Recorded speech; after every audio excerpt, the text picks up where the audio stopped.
Modern missiles with their impressive capabilities are a technological achievement that has come along within the short space of the last 50 years. It was 1926 when Dr. Robert H. Goddard, the father of rocketry, fired the first liquid fuel rocket and thus demonstrated the techniques that later put man on the moon. His achievement at that time caused barely a ripple of interest in the United States. But 7 years later, in 1933, during their air power buildup, the Germans began secret experiments with liquid fuel as a propellant for military missiles. By 1939, German air power was ready, and the shadow of World War II fell on Europe. By 1944, the extent of German rocket development became apparent when they unleashed the results of their liquid fuel missile experiments, the V-2, a non-air-breathing ballistic missile. It traveled 3,300 miles an hour, unseen and unexpected, and created terror throughout southeastern England. U.S. and British bombers countered the V-1 and V-2 attacks by attacking the missile's production facilities and launch sites.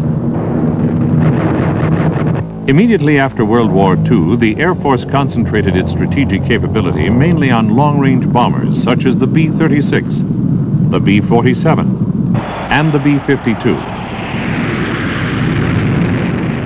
But concentration on the bomber program did not obscure the historical significance of the V-2 research.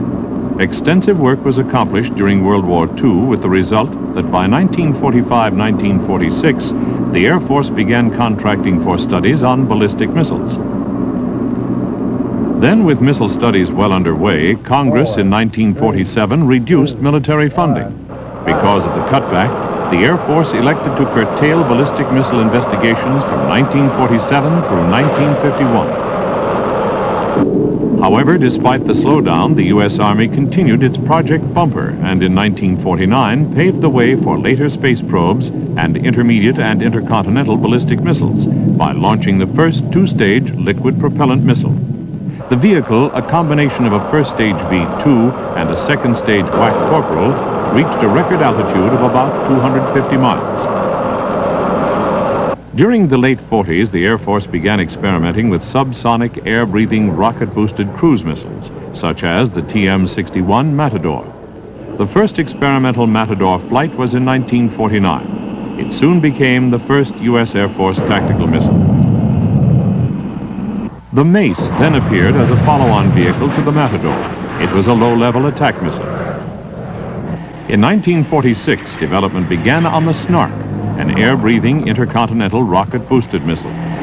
Planned as a long-range subsonic weapon, the Snark eventually became a stopgap until intercontinental ballistic missiles, or ICBMs, became available. Tests with the Snark began in 1950 and continued through 5,000-mile flights in the late 1950s. Also in 1946, development began on the Navajo supersonic cruise missile system, which used rocket boosters for launch. Before it ended in 1957, the program provided abundant research information and usable systems for both the Army and Air Force ballistic missile programs. By 1951, with the assurance of added funding, the Air Force awarded Convair Corporation a contract for limited development of the Atlas missile. In the early 1950s, a technological breakthrough made lighter, smaller, more powerful nuclear warheads possible. To launch an existing warhead would have required an ICBM so large that the technology of the time could not produce the required engine. The Air Force assigned the highest priority to the development of smaller, more powerful nuclear weapons and began one of the most ambitious military projects ever undertaken in the U.S. In July 1954, the Western Development Division was established to control the entire ballistic missile research and development program. During 1955, simultaneously with the Atlas program, development of the Thor intermediate-range ballistic missile began. And by 1956, development began on another ICBM, the Titan missile. An interesting aspect of the three development programs was the closely coordinated test data for equipment and flight. Much of the equipment was either identical, interchangeable, or similar. By 1958, the Air Force was able to begin construction of operational liquid propellant ballistic missiles. But the missile development program did not stop. Work began immediately on the advanced three-stage Minuteman missile. Although the range of the Minuteman was similar to that of the Atlas and Titan, it was a simplified, lower-cost missile. It became the first solid-propellant strategic missile in the Air Force. The Air Force also gained expertise in missile launch techniques. Modern installation at Patrick Air Force Base on the Atlantic coast and Vandenberg Air Force Base on the Pacific coast are monuments to aerospace missile boost and launch technology. The land-based nuclear missile deterrent role was assigned to the Strategic Air Command as early as 1957. This capability, once fully developed and combined with the formidable B-52 intercontinental bombers, gave the Air Force the world's major nuclear deterrent force.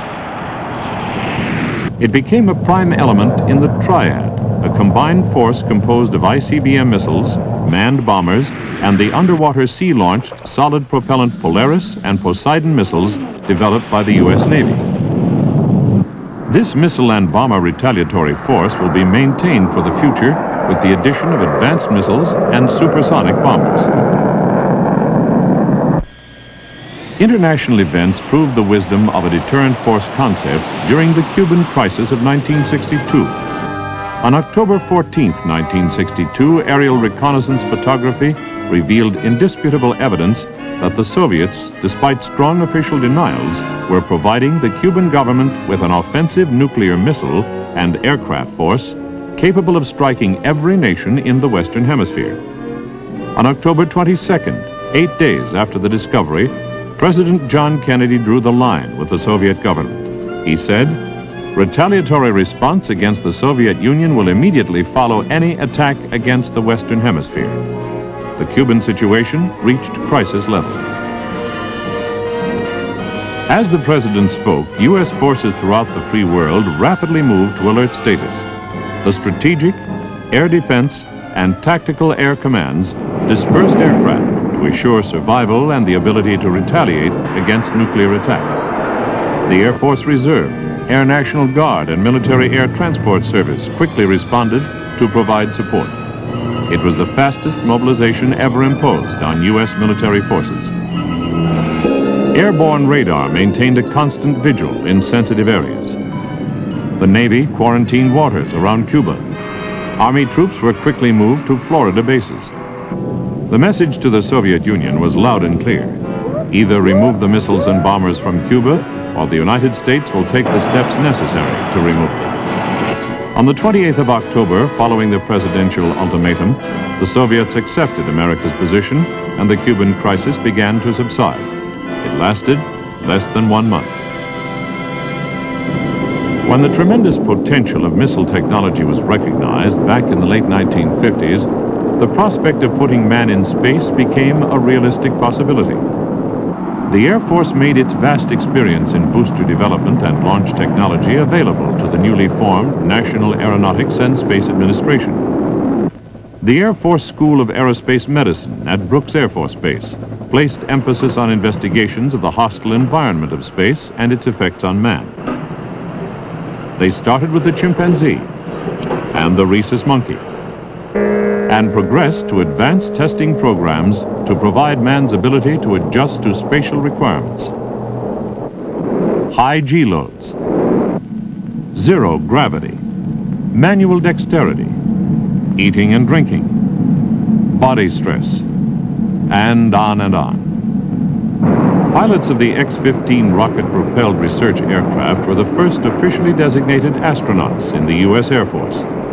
Their astronaut wings were well-deserved, for they demonstrated the concept that manned controlled flight into space with re-entry into the atmosphere to land like a conventional airplane was feasible for future aerospace flight. The X-15 pilots, both Air Force and NASA, flew 199 extremely high-altitude missions to gather aerodynamic, airframe structure, and flight control data, as well as to study the physiological aspects of high-speed and high-altitude flight. The research missions achieved the maximum altitude of 354,000 feet, slightly more than 67 miles above the Earth, at the hypersonic speed of 4,520 miles per hour. Repeatedly, the X-15 astronauts re-entered the atmosphere and glided at 200 miles an hour to highly controlled landings at Edwards Air Force Base, California. The X-15 program was concluded in October 1968, and the data gathered proved to be invaluable to follow-on missions beyond the Earth's atmosphere. One of the X-15 pilots, Colonel Edwin E. Aldrin, was the first Air Force man to land on the moon.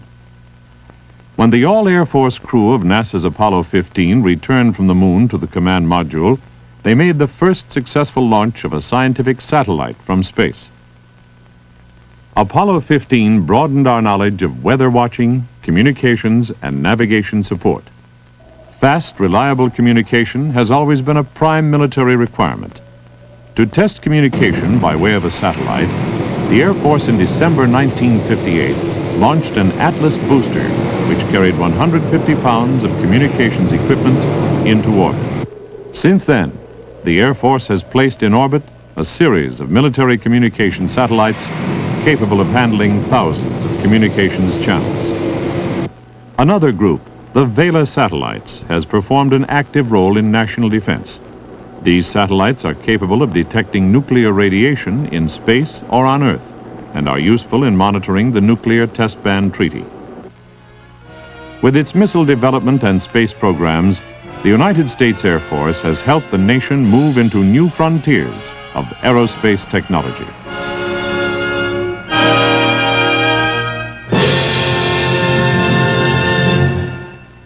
The father of rocketry fired the first liquid fuel rocket and thus demonstrated the techniques that later put man on the moon.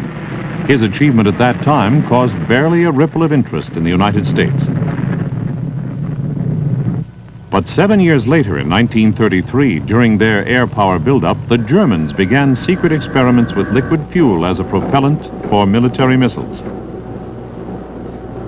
By 1939, German air power was ready, and the shadow of World War II fell on Europe. By 1944, the extent of German rocket development became apparent when they unleashed the results of their liquid fuel missile experiments. The V-2, a non-air breathing ballistic missile. It traveled 3,300 miles an hour, unseen and unexpected, and created terror throughout southeastern England. U.S. and British bombers countered the V-1 and V-2 attacks by attacking the missiles.